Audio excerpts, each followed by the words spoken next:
Hello, hey guys, and welcome to another episode of Inglês no Rádio.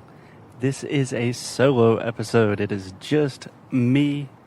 I am walking around a park in Portugal, waiting on Alexia to get here to actually start recording. And I thought I would just turn on the microphone. And I'm not sure what I'm going to talk about, but okay, I think I know what I'm going to talk about. So what I have been doing a lot recently is, first I've been going to a lot of parks, I've been walking a lot, and I have been writing a lot. And this has improved my life in so many different ways. So let's think about it. First, parks. Awesome.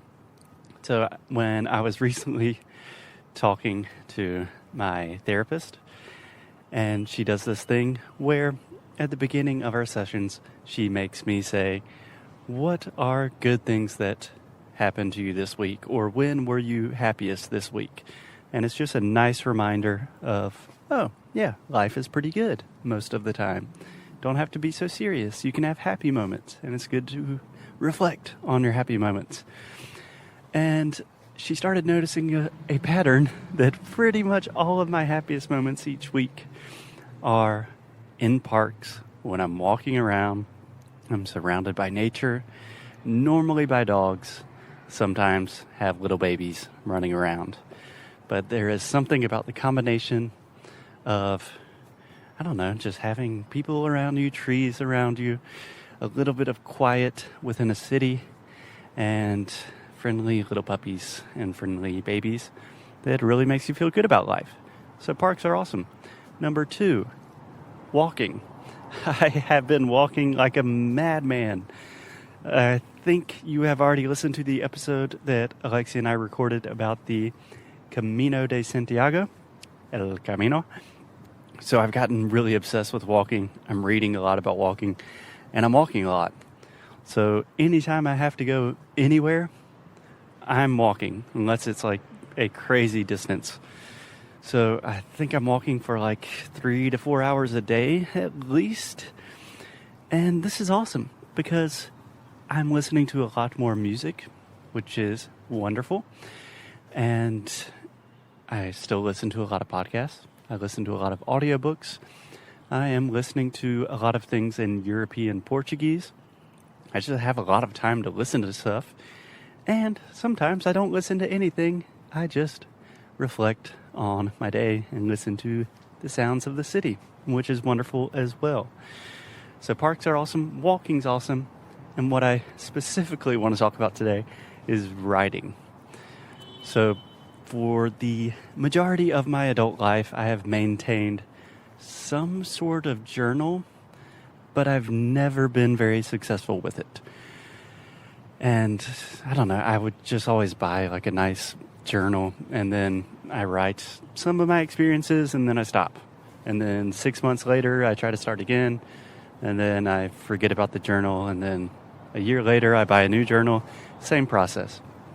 But this time, it is really working, and it is totally an issue of framing and perspective. So normally when I think about journaling, I think about like, oh, how am I feeling? What happened today? Is it a good day? It's like really heavy soul searching. But I've just reframed this as really intense note taking. So when I was in university and as a student, I always took really good notes. That's like the key to being a good learner, is just writing everything down.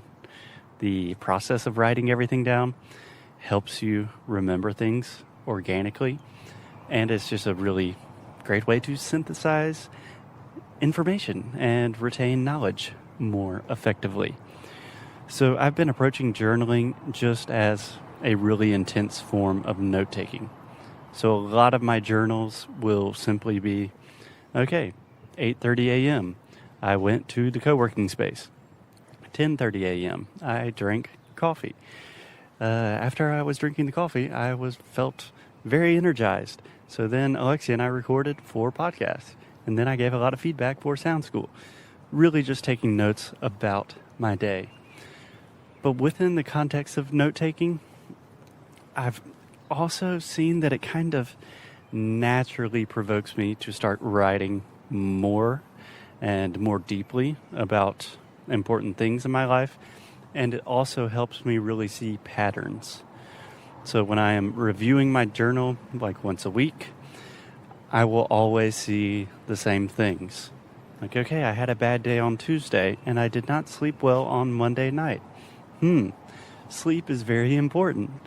And you just consistently see patterns about what makes you happy, what makes you sad, what is productive for you, when do you waste the most time, when do you have energy, when do you not have energy. And I don't know, it's really become a habit for me, and I love it. So I think Alexia should arrive soon. But those are my 3 tips today. They really don't have too much to do with English, but walking, going to parks or green spaces, and writing. So journaling, or whatever you want to call it, note-taking. All of those things, I think, are easy ways to improve your life in really substantial ways. Sorry, there was a dog coming my way and I was very interested. Yeah, but positive impacts on your life, which hopefully, transitively, will have a positive impact on your English, because you will have more time and mental clarity to focus on your English studies. So that is it for today, guys. Still waiting on Alexia, and we will talk to you soon. As always, keep up the good fight and lose well.